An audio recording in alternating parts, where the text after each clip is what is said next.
Donc merci pour l'invitation. Je vais lire pour être le plus dense et précis possible. Je vais partir de loin, mais ne vous inquiétez pas, je vais retomber sur mes pieds sur le sujet d'aujourd'hui. En 1998, je rentre à 17 ans à l'École nationale des beaux-arts de Paris et découvre avec consternation une ambiance poisseuse de doxa anti-peinture que l'on pourrait aujourd'hui qualifier de manière scientifique de complètement conne. Ce n'est pas ici le lieu pour décrire cette impensée qui hante encore aujourd'hui beaucoup de carrières de peintres ou d'institutions, mais ce fut une blessure profonde pour nombre d'artistes de la fin des années 80 à 2008. La peinture était décrétée morte, sa pratique ringarde, voire pétainiste, uniquement dans notre pays. Cette chape de plomb reste encore sans histoire aujourd'hui.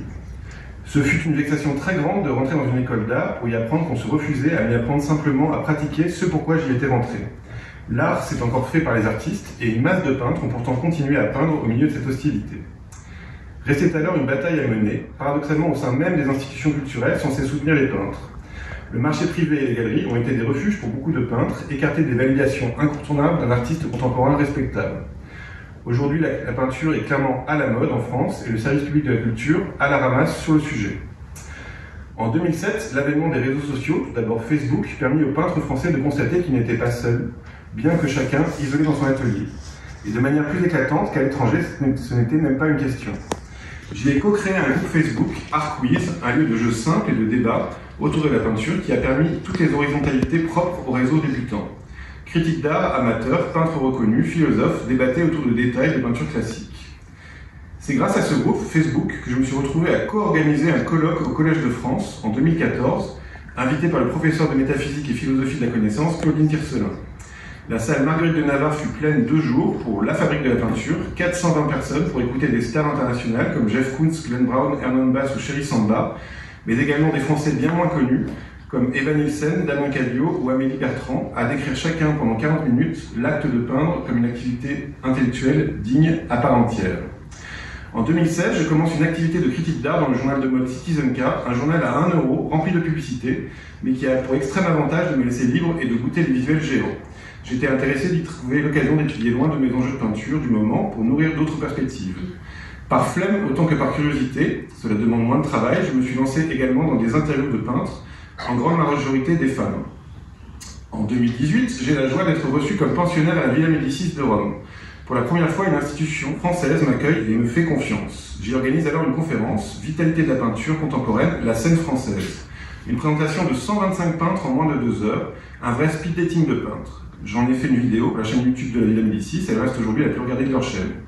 L'enjeu était ici de prendre acte superficiellement d'une vitalité, d'une générosité des artistes qui n'avaient absolument aucun lieu pour s'incarner dans une institution. J'ai organisé la sélection des artistes selon le critère de la cooptation. J'ai demandé à 8 artistes incontournables, très différents, de m'en proposer 3 autres chacun, et ainsi de suite en cascade. Rodé encore le terme de mort de la peinture, et j'ai voulu y répondre par le terme descriptif de vitalité. De la même manière, il y a une exception culturelle française pour le cinéma, la musique, la littérature, et pourtant, art français sonne encore douloureusement à nos oreilles. La scène française me paraissait être un bon compromis.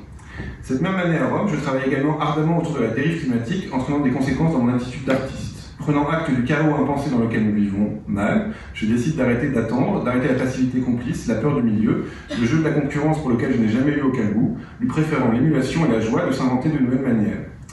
Déjà intéressé par le travail de mes collègues, je transforme la proposition d'une grande exposition personnelle en exposition collective, Les Apparences, 50 peintres vivants de la scène française, en 2021.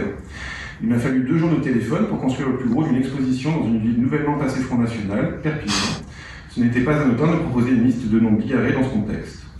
Concentré sur une expertise qui pourrait être mienne, la peinture figurative, j'ai montré des artistes vus en galerie depuis 20 ans, et alors jamais encore regroupés à cette échelle dans une émulation joyeuse. Beaucoup produisaient leurs tableaux pour cette exposition avec l'enjeu d'être au niveau les uns des autres. Tout le monde était rincé par le Covid, et cette perspective était une fête. L'exposition durait les 3 mois de l'été, je devais peindre de mon côté à Saint-Ouen, et c'est apposé à moi, alors en forme de « je ne peux pas ne pas », une manière de la revivifier de loin. Mon frère Niels, de 10 ans mon cadet, peintre également, pratiquait depuis quelques années le réseau Twitch, que je commençais à peine à trouver intéressant. J'ai décidé alors d'interviewer 1 heure chaque dimanche soir à 18 h des peintres de l'exposition, en ne sachant pas du tout où cela nous mènerait. Il y avait, je dois l'admettre, une forme de cynisme de ma part, un snobisme technologique. En 2021, la plateforme Twitch était très peu visitée, elle gardait les attraits de la nouveauté. La chaîne YouTube des rediffusions a, elle, tout de suite beaucoup mieux fonctionné. Ce fut très spontané et intuitif, tout s'est mis en place tout de suite, facilement. Je prépare donc les visuels ou vidéos, j'interviewe l'artiste par l'application Zoom, et Nils, mon petit frère, montre tout en direct en suivant mon conducteur avec l'application OBS. Le fonctionnement des interviews étant répétitif, je vais partir de l'exemple de l'interview de dimanche dernier, le 83e, avec Dora Geribi. J'ai presque tout inventé du premier coup. Une musique de karaoké ringarde, le ringard restant un lieu commun accueillant pour tout le monde, un design visuel très sobre, à part une typographie que je doute particulièrement, et une grille de questions fixes. Il y a une première partie où l'artiste parle de 5 peintures qui ont marqué son parcours, et une deuxième partie où il répond à un questionnaire à la Proust, où tout le monde peut se reconnaître, voire avoir envie d'y répondre. Une peinture de l'histoire de l'art qui est importante pour lui, un livre, un film, une musique qui a nourri sa pratique, un livre sur l'art, un catalogue, un texte critique qui l'a influencé, une peinture contemporaine qu'il aime, une peinture contemporaine française qu'il aime, me donnant à l'occasion l'idée d'inviter. Question importante à mes yeux, une peinture de l'histoire de l'art qu'il n'aime pas, qu'il ne comprend pas encore, qu'il rejette. Amener de la négativité dans le goût, c'est évidemment coller beaucoup plus à une sincérité, des goûts et des couleurs, on en parle, et cela me paraît très déculpabilisant, décontractant, de pouvoir divulguer ce qu'il se trame simplement dans n'importe quelle discussion entre artistes. Avec le temps sont apparues les questions du public en direct sur Twitch à la fin de l'émission et des petits montages simples si l'artiste a une exposition en cours bien pratique pour les non-parisiens. J'étais trop interventionniste et j'ai appris à être de plus en plus discret dans ma manière de présenter. À part les éclats de rire, le ton bienveillant et chaleureux et les cheveux gras négligés, autant de manières de casser le snobisme autour du monde de l'art. J'essaye de me plier au rythme à la manière de l'invité. Ce snobisme, cet entre-soi, le manque de simplicité de ce milieu me paraîtrait moins ridicule si le marché de l'art français ne constituait pas 4% du marché mondial, comme l'a décrit la ministre de la Culture Françoise Nyssen. Cela reste un mystère sociologique impressionnant pour moi de constater des galeries vides, alors que c'est une des rares activités gratuites à Paris. L'exposition finie, j'ai continué les interviews tous les dimanches en ouvrant les champs à d'autres peintres que ceux d'exposition. Le critère a changé en choisissant des artistes avec une carrière longue. Il ne s'agit pas d'être découvreur de talent, mais déjà de mettre en valeur une scène française existante extrêmement riche, grâce d'abord aux artistes, et à peu près totalement invisibles. J'ai publié quelques conférences ou films sur des peintres, leur permettant, le nombre d'abonnés grandissant, une bien plus grande visibilité qu'ailleurs. Je me suis permis quelques chemins de traverse, en traitant notamment de la peintre Rosa Bonheur, en invitant des critiques d'art ou en réalisant une visite accompagnée de son exposition avec le peintre Pierre Moignard, en compagnie de la peintre Marine Vallon. Cela demande beaucoup trop de travail en amont pour l'instant, au vu de ma non-économie. J'ai laissé la deuxième année l'animation ponctuellement à d'autres artistes permettant une plus grande variété de goûts. Et je suis en train de co-réaliser un film d'1 heure sur le peintre François Baron avec des moyens techniques bien plus poussés pour montrer ce que pourrait donner un format Les Apparences télévisuelles. Le petit club de mes invités me permet également d'organiser très facilement des sorties. J'ai pu amener ainsi 40 peintres visiter l'exposition Manet Degas fermée en présence de la commissaire. Pourquoi mon privilège chéri en tant que journaliste ne serait pas partagé d'abord avec ceux qui font l'art? Enfin, il y a moins d'un mois, j'ai organisé des débats avec 13 peintres à l'école des Beaux-Arts de Paris pendant 2 heures, filmés et montés en vidéo par la suite sur ma chaîne YouTube. La salle était pleine à craquer, de 250 personnes, il y a si peu de soirées de ce type. La chaîne est aujourd'hui à la fois un succès et un échec. Un échec parce que j'aurais souhaité toucher un public qui ne s'intéresse pas aux peintres contemporains, mais qui goûte les grandes expositions historiques. Ce n'est pas vraiment le cas.